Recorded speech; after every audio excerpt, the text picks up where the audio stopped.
เอาก็ถือว่าช่วงนี้สงสัยสิเป็นช่วงท้ายเลยพี่น้องเอ๋ยวันนี้เพราะว่าทั้งพี่ทั้งน้องข่อยกลับบ้านกลับซองไปแล้วดออีกช่วงนึงการสิขอขอบขอบใจน้ำทั้งพี่น้องที่เดินทางมาจากบ้านทากูบ่เอ๋ยโดยเฉพาะแล้วแม่นกระทั่งพี่น้องชาวบ้านหนองหอยและก็เป็นเกียรติทั้งพี่น้องข่อยที่เดินทางมาจากบ้านนาวาก็ขอบใจเป็นพิเศษบ่ว่าสิเป็นทั้งพี่น้องเมืองปากซี่บ่เอ๋ยมาฮอดจอดถึงแล้วผู้ที่กลับบ้านกลับซองก็ขอให้เดินทางโดยสวัสดิภาพและการสุดท้ายนี้กับทั้งทีมงานวงดนตรีกับมีอย่างไรมาฝากมาต้อนการสิบอบให้อีกประมาณ2 ผลงานเสียงเพลง3 ผลงานเสียงเพลงกาสิได้อำลาข้าจ้าขอขอบใจ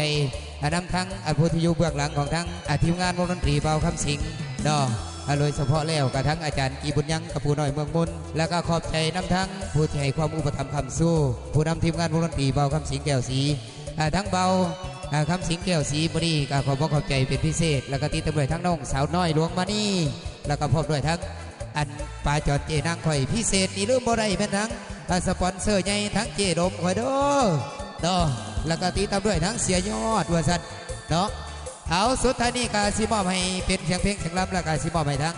พ่อใหญ่สิงห์ข่อยบุรีทั้งอีพ่อครับสิงห์เป็นระบงรอบสุดท้ายเทียบราคาจ้าสุดท้ายนี้ขอเก่าคำบาสุขสบาย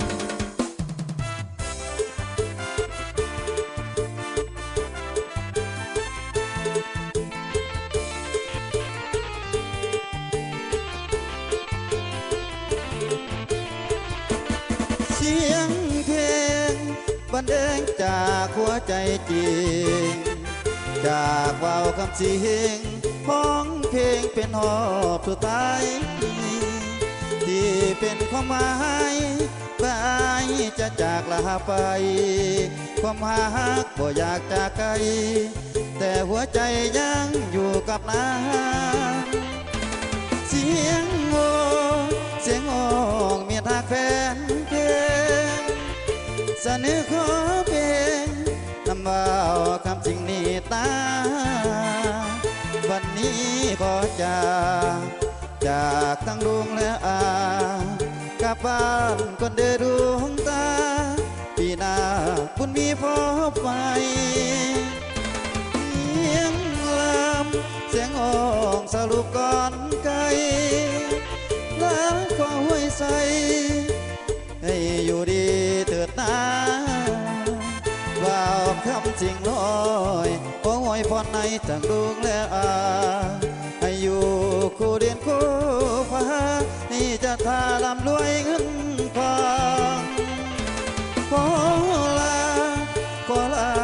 จากไกลพี่น้องอย่ามนอย่ามองนี่จะภาพนั้นจงจะเดินปีใหม่ปีนี้ให้บังเอิญถูกหวยด้วยเงินให้เจ้าภาพนั้นจงเจริญลูกหลานขอเลินกลับคืนบ้านนา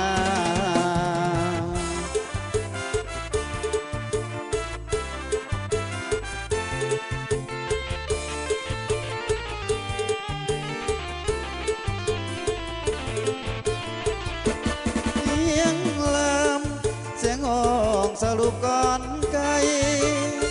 แล้วขอห้วยใสให้อยู่ดีเถิดนาว่าวคำจริงน้อยขอห้วยพรในทั้งดวงและให้อยู่คู่เดียนคู่ฟ้าให้จะทาลำรวยเงินทองขอลาจากไกลพี่น้องอย่ามนอย่ามองนี่จะภาพนั้นจงจะเดินปีใหม่ปีนี้ให้บังเอิญถูกหวยด้วยเงินให้เจ้าภาพนั้นจงเจริญลูกหลานขอเลินกลับคืนบ้านนา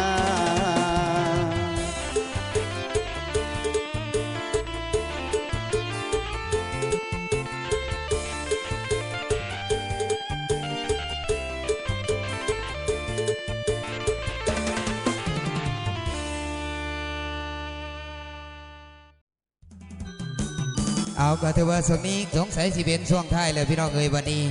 เพราะว่า